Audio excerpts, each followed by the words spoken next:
Fala pessoal, tudo jóia? Hoje a gente vai ver o verbo to be, para finalizar ele, né? Se você ainda não viu as duas aulas anteriores, eu recomendo que você veja, para o entendimento completo do verbo to be, que como a gente está aprendendo não é um bicho-papão, tá? Ele é simplesmente vitaminado, tá? Ele é diferente dos outros verbos em inglês, então algumas regrinhas que existem para ele que não existem para os outros verbos, tá? Então, uma vez que você entende isso, fica muito mais fácil para você dar sequência aí nos seus estudos. Então, se você ainda não assistiu, recomendo que você assista as duas últimas aulas, que é o verbo to be na afirmativa e o verbo to be na negativa, para você poder entender bem algumas coisas que eu não vou citar aqui e que podem gerar dúvidas, tá? Você vai encontrar a explicação nas últimas duas aulas, tá?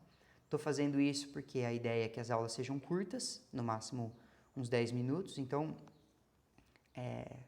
dá uma retornadinha lá e dê uma assistida nas duas últimas aulas para você entender bem o que vai ser dito aqui, tá bom? Se você já assistiu, vamos lá então. Então aqui mais uma vez eu coloquei o verbo to be na afirmativa, que quer dizer ser e estar, como vocês já sabem, e a forma completa dele, né, na afirmativa, com as possíveis traduções do verbo to be. Na interrogativa, pessoal, é muito simples. Basta inverter o verbo com o sujeito, que criamos uma frase na interrogativa. Ser, estar. Então, a única coisa que a gente faz é inverter.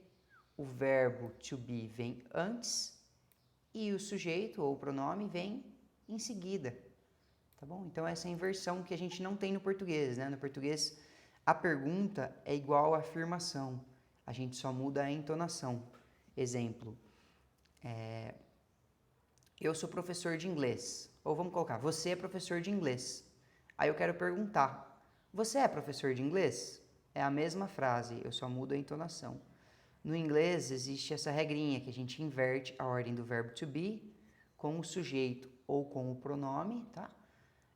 Para poder formar a pergunta. Então, am I? Eu sou ou eu estou? Are you? Você é ou você está? Is he? Ele é ou ele está? Is she? Ela é ou ela está? Is it? Tá? Aqui, nas outras aulas eu expliquei um pouco melhor o que seria o it, tá? Mas aqui, por exemplo, exemplos bem comuns do is it, né? Por exemplo, what time is it? Que horas são? What is your name? Então, your name não é uma pessoa, seria o it. Então, what is your name? Tá bom? Are we? Nós somos ou nós estamos? Are you? Vocês são ou vocês estão? E, por fim, are they? Eles ou elas são? Eles ou elas estão? Desculpa, pessoal, eu esqueci aqui do estão, mas também entra o estão aqui, tá bom? Então tá aí a tabelinha. Agora vamos ver os mesmos exemplos da afirmativa e da negativa, agora na interrogativa, tá? Is my mom, então vê que o verbo veio aqui para frente. Is my mom really tired today? Minha mãe está muito cansada hoje? Tá vendo que no português o verbo está aqui no meio da frase. No inglês ele vai começar a frase para fazer a pergunta, tá? Am I in Miami Beach? Eu estou na praia de Miami. Are you an excellent doctor? Você é um médico excelente? Are you students? Vocês são alunos? Is the dog hungry? O cachorro está com fome? Are we the best actor? Nós somos os melhores atores? Is the new teacher nice? O professor é legal? O professor novo é legal? What time is it? Aqui é um exemplo que eu dei aqui em cima, né, na explicação. What time is it? Que horas são? Tá? And how old are Pedro and Felipe? Que seria o mesmo que eles, né? Pedro e Felipe. Então, qual é a idade de Pedro e Felipe? Quantos anos tem o Pedro e o Felipe? Aqui lembrando que no inglês, né? A curiosidade que eu já expliquei também nas últimas duas aulas, nós não usamos o verbo ter para falar idade, usamos o verbo to be.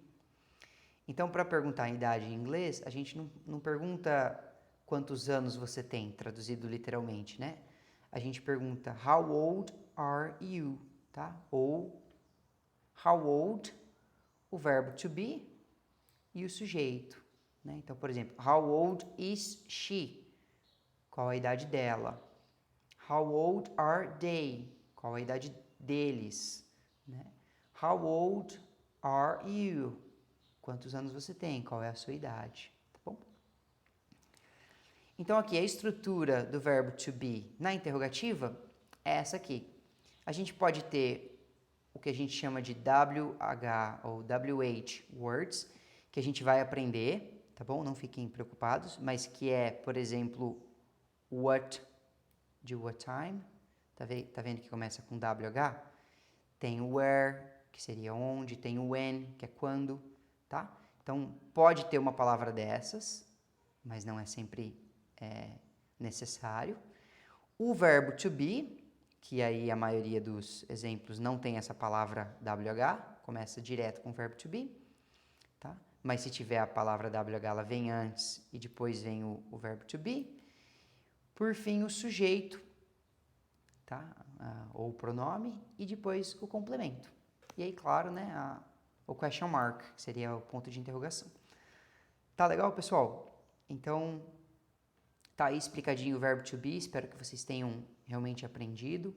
Qualquer dúvida, deem uma fuçada aí na internet, perguntem, que não é difícil, tá bom? Valeu, pessoal, um abraço.